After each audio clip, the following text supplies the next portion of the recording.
Pancasila dan Undang-Undang Dasar 45. Benar mandiri dalam kesejawatan dan majulah alma materku.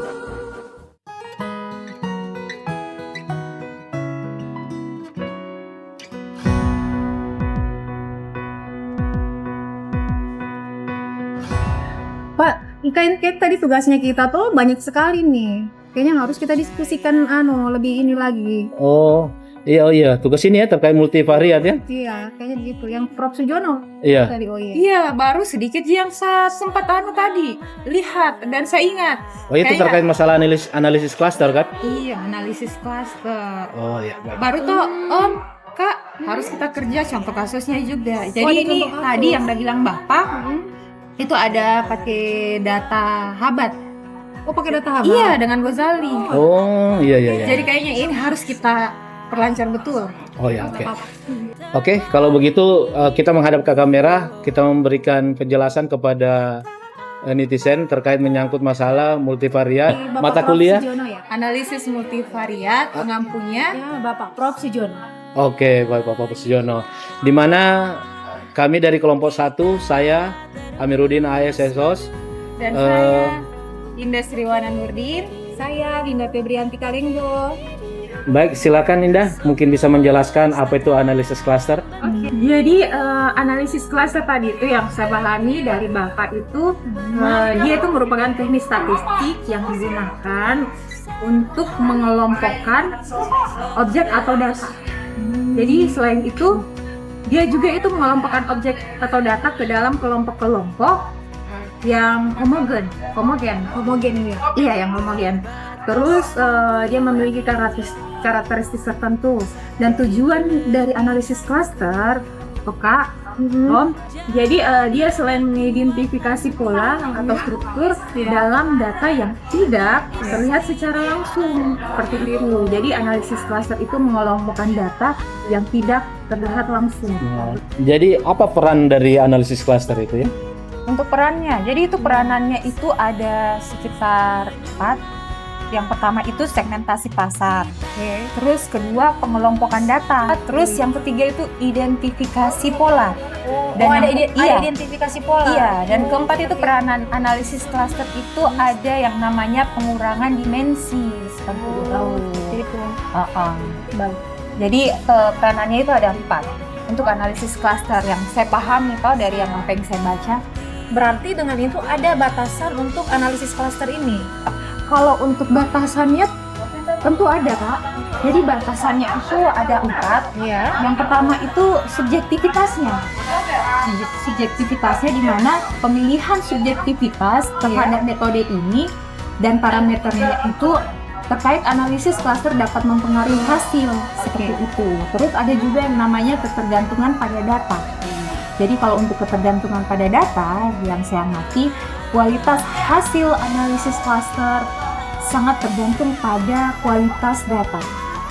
Seperti itu. Jadi nanti kalau misalnya kita mencoba analisis cluster, ketergantungan pada data itu sangat berpengaruh penting. Terus ada juga yang namanya batasannya itu terhadap kesulitan dan menentukan jumlah clusternya. Jadi menentukan jumlah cluster ini yang optimal dapat menjadi tantangan bagi analisis ini.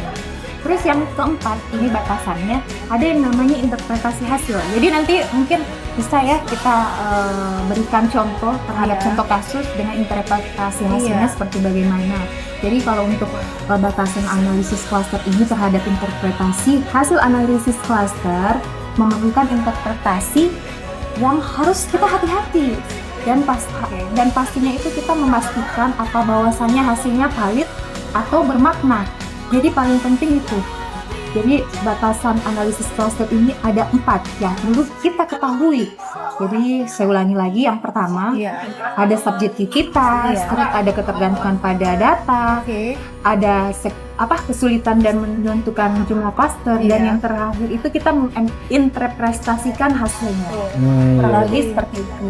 Berarti ini Indah, nanti kayaknya Pak Kamir supaya lebih jelasnya nanti kita harus memang praktek langsung bagaimana menganalisis ini, Nanti terus kita menginterpretasikannya bagaimana. Jadi sebentar itu kita nanti tunjukkan ini kalau kita punya yang namanya contoh kasus. Jadi kita di situ kita bisa tahu yang mana saja batasan analisis klaster. Oh ya, memang bagus itu, perlu kita harus memberikan contoh dalam bentuk tabelnya supaya mungkin netizen atau masyarakat luas sana bisa mengetahui, oh ini loh contoh-contohnya. Utamanya teman-teman mahasiswa kita. Yang terutama mahasiswa. Nanti yang akan belajar.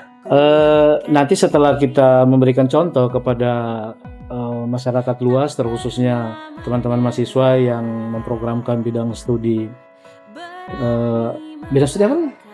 Kita di ini analisis multivariat.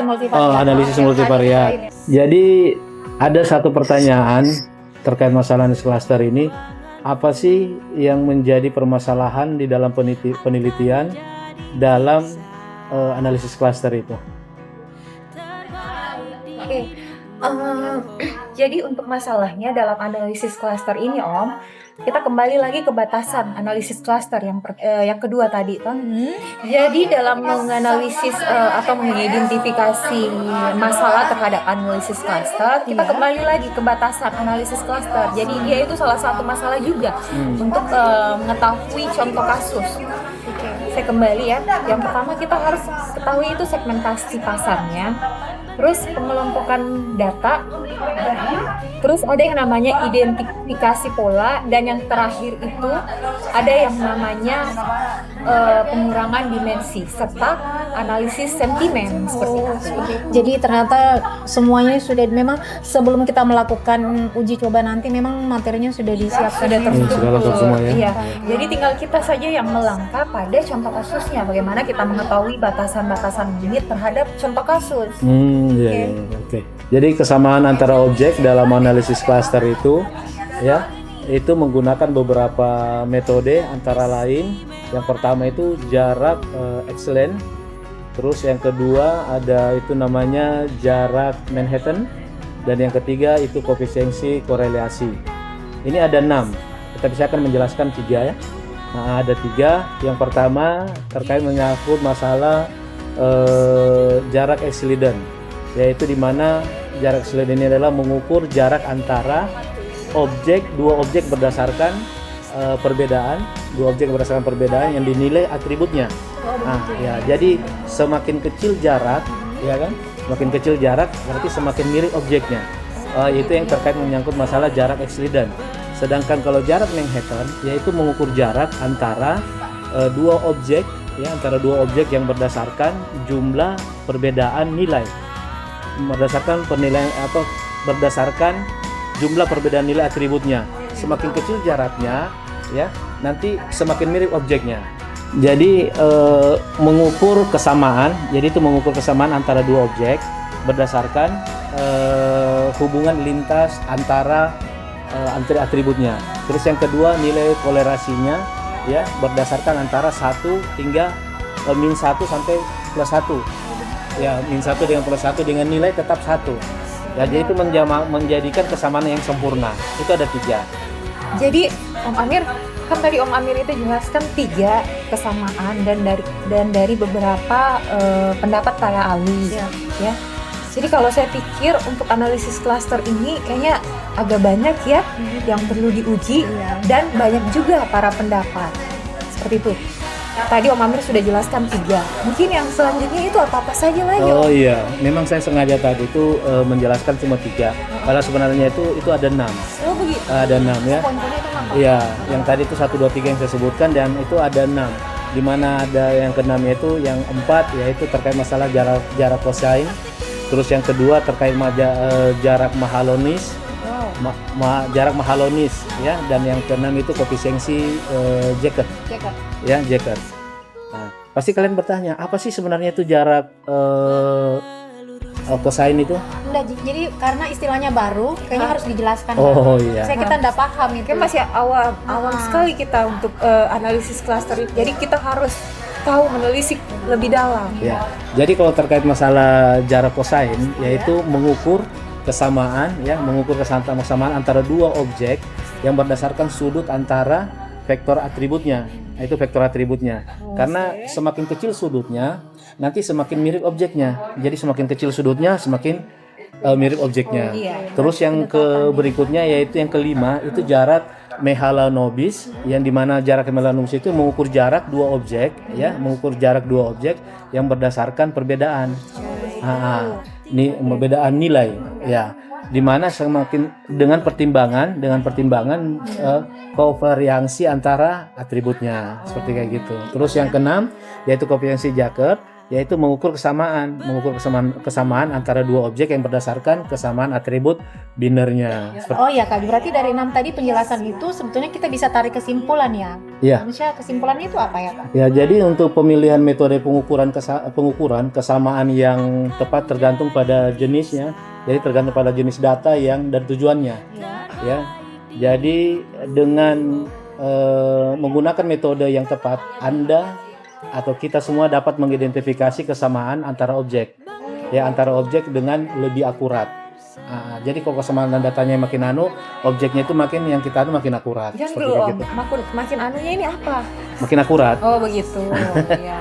Jadi memang Saya kita sudah harus mulai paham. jeli ya, memilah mana yang tepat untuk kita gunakan. Iya, tepat sekali. Kak, kan tadi tentu sudah ada metodenya. Saya tuh masih bingung, maksudnya ada alasan kenapa jarak yang berbeda itu yang kadang kita gunakan. Ya, jadi dalam terkait masalah pengukuran yang memang ada beberapa alasan. Yang pertama itu terkait masalah jenis data. Di mana jenis data ini sendiri ada dua. Yang pertama itu data numerik, terus yang kedua data kategorik. Ya, jadi itu ada dua data yang untuk mengukur jenis data. Terus yang kedua, setelah kita mengetahui tentang jenis datanya, kita harus bisa mengetahui tentang sifat datanya. Di mana sifat data itu sendiri memiliki skala yang berbeda. Nah, itu yang itu. Terus yang kedua, dia outlier. Jadi outlier. Jadi sifat data itu ada dua, ya. Yang pertama itu menyangkut masalah skalanya yang berbeda, terus yang kedua itu data yang sifatnya outlier. Nah, seperti kayak gitu. Terus terkait masalah jaraknya itu ada tujuan analisis. Tidak serta-merta bahwa begitu kita langsung menyimpulkan sesuatu, tapi ada tujuan analisis. Di mana tujuan analisisnya ini adalah untuk segmentasi pasar. Jadi tujuannya ini sebenarnya untuk segmentasi pasar dan jarak kosain yang dapat digunakan. Mungkin itu yang terkait masalah tujuan analisisnya. Kayaknya sudah cukup jelas tadi nih untuk kita persiapan nanti saat contoh kasus. Iya, nanti tinggal kita memberikan contoh kepada khalayak yang ramai, kepada netizen, kepada masyarakat, ya, sehingga nanti bisa kita lihat. Kayaknya kan ini di segmen yang kita harus memahami dulu perbedaan-perbedaan antara teknik pengklasteran itu. Karena di teknik pengklasteran itu Kak, ada yang pengklasteran hierarkis dan yang non hierarkis. Ada dua ya? Ada dua. Mungkin kami bisa diberikan penjelasan apa sih sebenarnya, ya, Indah ya, terkait menyangkut masalah pengklasteran hierarkis dan pengklasteran non hierarkis ya. Mungkin bisa dijelaskan ya. Ya bisa, tentu supaya memudahkan Iya, kita lebih bisa mengetahui. Kayaknya kita bertiga ini memiliki kelebihan dan kekurangan masing-masing. Dimana ketika saya mampu menganalisa tentang apa itu analisis cluster, kakak-kakak ini semua mungkin bisa mengerti dengan jenis-jenisnya dan sifat-sifatnya. Padahal saya kan tidak fokus pada itu. Ternyata masih ada Ada dua. Jadi ya, insya Allah saya jelaskan kalau pengklasteran itu ada dua. Kita pengklasteran hierarkis dan non hierarkis. Kalau hierarkis itu kita menghasilkan struktur hierarkis yang sudah terbentuk dari klaster yang terbentuk ini. Kemudian itu dia bisa divisualisasikan dalam denogram. Dia itu, divisualisasikan ya. Ya, misalnya contohnya itu kita bisa menggunakan algoritma cluster. Itu yang tepat. Banyak ini kosakata yang harus kita pelajari. Kita kuasai juga. Itu untuk yang pengklasteran hierarkis. Kalau yang pengklasteran non hierarkis, dia itu menghasilkan klaster-klaster yang tidak memiliki struktur hierarkis. Contohnya itu kalau yang non hierarkis itu kita bisa menggunakan itu dengan key-means clustering. Dia begitu. Jadi di antara keduanya ini punya perbedaan yang sangat utama. Gitu. Iya, iya, Dalam iya. kita memilih nanti menggunakannya. Kalau perbedaannya utama itu dari struktur klasternya. Struktur klaster yang pertama itu kalau pengklasteran hierarkis itu dia menghasilkan struktur hierarkis. Iya, Nah, iya, iya. Kalau non hierarkis itu dia tidak menghasilkan. Nah, itu yang pertama. Itu perbedaannya ya? Iya. Yang kemudian yang kedua itu ada dari jumlah klaster. Gitu. Kalau hierarkis itu kita dapat menentukan jumlah klaster secara otomatis. Gitu. Begitu deh. Tapi kalau yang non hierarkis itu dia memerlukan penentuan jumlah dari klaster sebelumnya. Penentuan jumlah ya? Iya, penentuan jumlah sebetulnya. Kemudian dari kompleksitasnya. Kalau yang hierarkis itu dapat lebih kompleks dia. Nah, Berarti itu banyak ya? Banyak. Dan dia memerlukan lebih banyak komputasi. Sedangkan yang non hierarkis itu dia tidak berbanding terbalik. Oh, berbanding terbalik dia ya? Nah, begitu. Kemudian juga kita dari pemilihan tekniknya bisa memilih kalau yang pengklasteran hierarkis itu kita cocok sekali kalau kita itu menggunakan data yang memiliki struktur yang hierarkis dia. Oh, Nah, iya. kemudian analisisnya eksploratif dia. Eksploratif Iya. ya? Iya, iya. Luar biasa ya penjelasan dari Linda ya. Makin kesini saya makin saya kepala. Ya, semangat. Kemudian kan tadi sudah itu di pengklasteran yang hierarkis. Kalau yang non hierarkis ini datanya lebih besar dan kompleks. Oh, Gitu. cuma perbedaannya anunya. Iya. Kemudian Kompleks ya. analisisnya itu kita lebih klasternya ini kita analisis itu lebih spesifik lagi. Jadi ada dua perbedaan di sistem ini. Iya, iya. Oke. Iya. Luar biasa ya yang penjelasan dari saudari Linda dan Indah. Ini sangat-sangat luar biasa, sangat jelas sekali ya. Kayaknya kita perlu ya untuk memberikan contoh-contoh sehingga mungkin bisa lebih jelas dari apa yang kita jelaskan tadi. Iya. Mungkin dengan contoh-contoh yang secara nyata bisa kita publikasikan ke mereka sehingga memang betul-betul masyarakat luas ataupun mungkin mahasiswa-mahasiswa bisa mengerti tentang apa yang kita jelaskan. Mungkin saudari Indah Jadi bisa memberikan contohnya. Ya, jadi kita mengaplikasikan melalui contoh kasus. Jadi kita sebentar saya masukkan ininya ya. Ada di- Aplikasinya ya, kita ada langsung di samping, praktek. ada di samping. Iya. Nah, jadi sebentar kita lihat ini contoh kasusnya apa yang harus kita analisis dalamnya. Oke? Assalamualaikum warahmatullahi wabarakatuh. Dan selamat siang, terima kasih atas kesempatan yang diberikan kepada saya dalam menyajikan materi analisis multivariat untuk analisis klaster, di mana kita masuk di contoh kasus. Oke, langsung saja.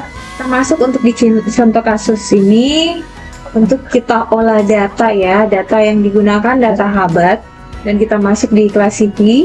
Di dalam Classify itu ada diagram hierarchical cluster. Oke, kita kembalikan dulu ini ya, supaya kita lebih tahu dari awal untuk penginputan variabelnya. Begitu juga label case-nya ya, kita kembalikan dari awal. Dan kita mulai kembali, kita masukkan, di mana kita masukkan itu variabelnya dari X6. X6, kemudian X8, kemudian X12, variabel X12, variabel X15,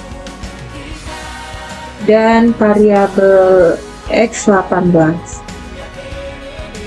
Selanjutnya label case-nya kita masukkan X1 atau di sini itu adalah customer type-nya ya. Customer type, dan kita masuk untuk mengubah data statistiknya di mana yang seharusnya proximity ini belum dicentang, tapi kita masuk di statistik, kita centang.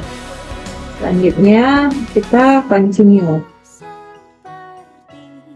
Kemudian plots ini sama ya, seharusnya dan diagramnya ini belum tercentang, tapi kita centang kembali. Oke, dan kita lanjutkan atau continue. Kemudian metodenya, cluster metodenya tetap ya, di sini between group linkage. Dan untuk standardized-nya tetap the course, dan kita lanjutkan. Ya, untuk semuanya variabelnya kita cek kembali ada X6, X8, X12, X15, dan X18. Dan label case-nya kita lihat kembali ada X1 atau customer tipenya. Selanjutnya kita oke.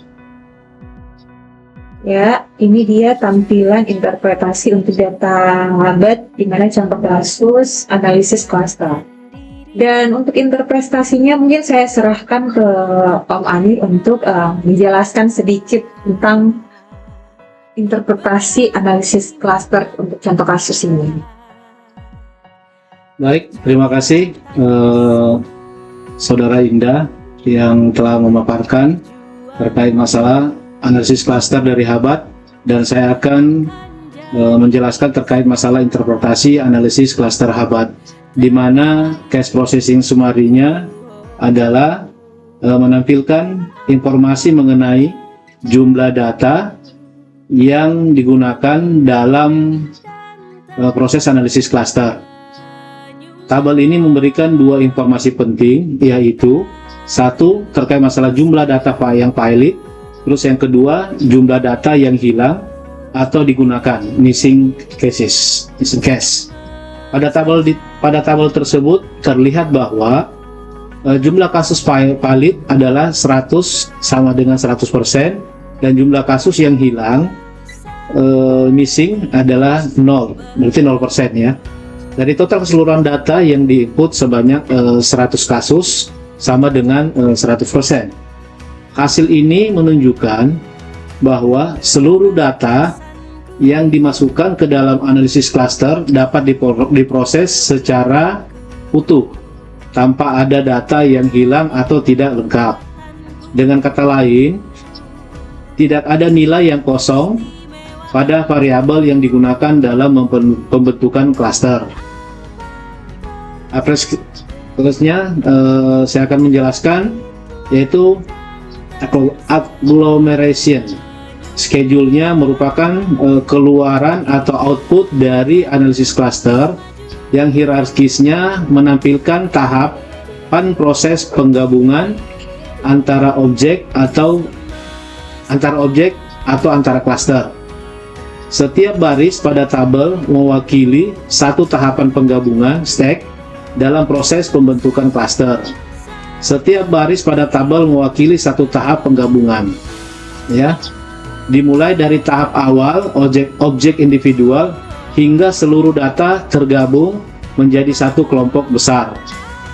Dalam analisis cluster, titik penting untuk menentukan jumlah cluster optimal adalah saat terjadi lonjakan besar pada nilai koefisien antara tahap. Pada pola yang muncul dalam agglomeration schedule menunjukkan bahwa data memiliki struktur hierarkis alami dengan kemiripan yang jelas antara beberapa kelompok dan responden. Terus yang kedua, penggabungan awal menunjukkan responden yang memiliki kesamaan tinggi, sedangkan tahap akhir menunjukkan perbedaan antara kelompok besar. Selanjutnya yang ketiga, yang meningkat tajam pada tahap-tahap akhir merupakan indikasi kuat bahwa jumlah klaster optimal adalah 3, tepat sebelum lonjakan besar terjadi. Hasil ini konsisten dengan implementasi dendrogram sebelumnya, di mana pembagian menjadi 3 klaster, di mana itu ada klaster A, klaster B, dan klaster C, menghasilkan pemisahan kelompok yang logis dan stabil. Dari tabel tersebut dapat dilihat bahwa sebagian besar kasus masuk kepada klaster 1.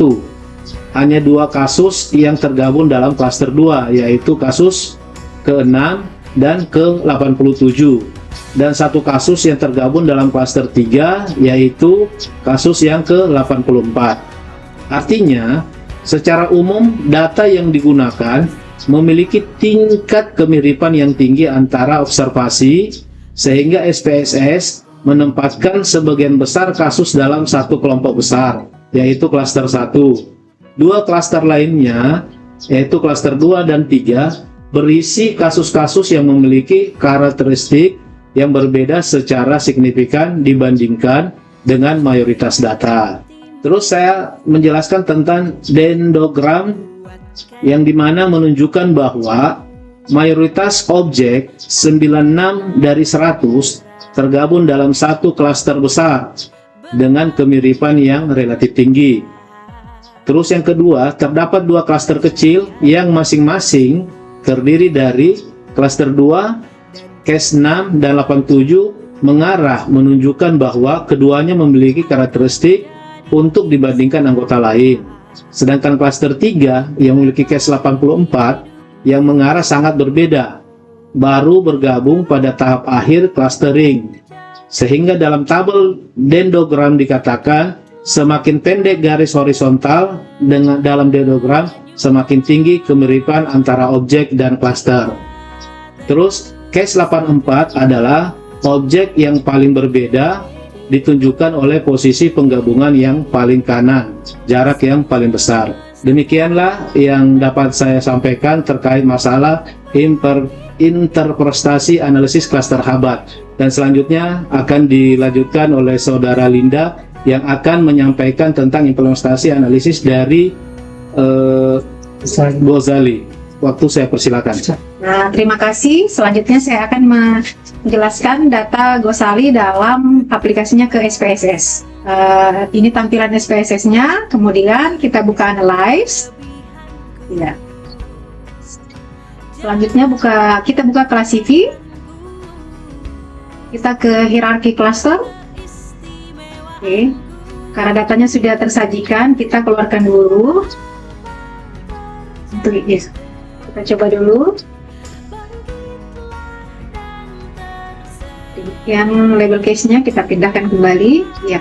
Jadi selanjutnya toko dan merek kita masukkan ke dalam variabel. Untuk responden kita masukkan ke dalam label case-nya. Selanjutnya kita klik statistik. Oke. Ini dalam posisi non aktif tadi, sekarang kita aktifkan dulu proximity matrix-nya. Oke. Kita cluster membership-nya kita isi di single solution. Oke, number of cluster-nya kita isi angka 3. Kita klik continue. Continue ya. Selanjutnya kita plot.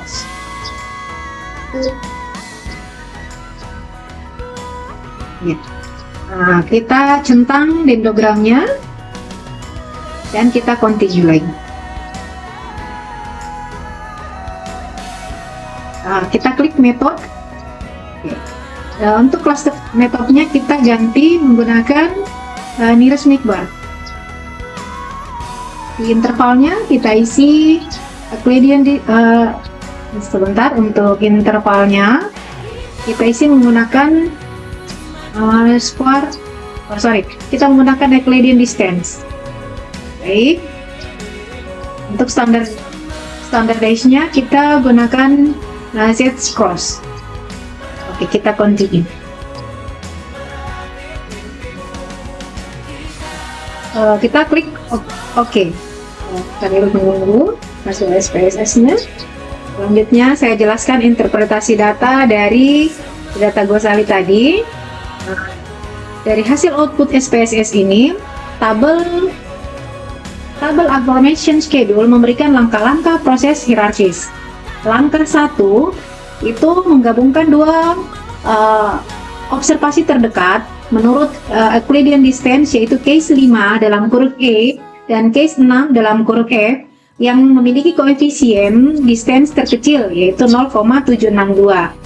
Langkah kedua adalah mencari pasangan observasi yang terdekat dan ada dua pasangan observasi yang memiliki distance yang sama, yaitu 1,051, yaitu case 5,7 dalam kurung EG dan case 23 dalam kurung BC.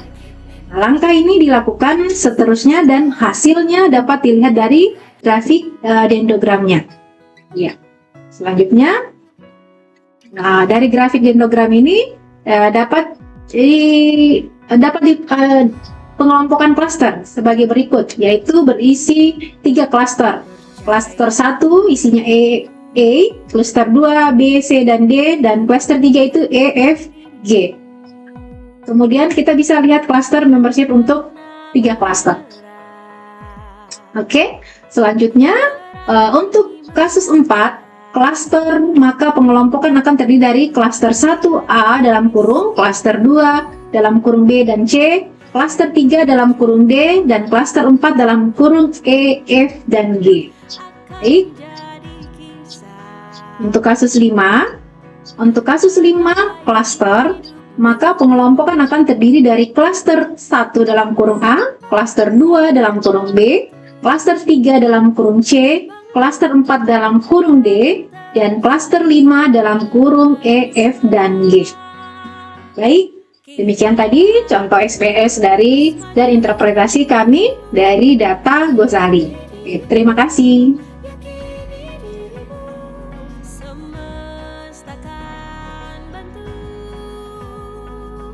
Ya, demikianlah yang dapat kami paparkan dari kelompok 1, di mana kelompok 1 ada saya Amiruddin dan ada Saudari Indah dan Saudari Linda yang telah menyampaikan terkait masalah materi pelajaran multivariat, di mana analisis klaster yang telah kami paparkan tadi. Mudah-mudahan ini bermanfaat bagi masyarakat, terkhusus bagi teman-teman yang membutuhkan mata pelajaran multivariat. Di like, komen, dan subscribe. UHO maju menuju kampus global. Cakep.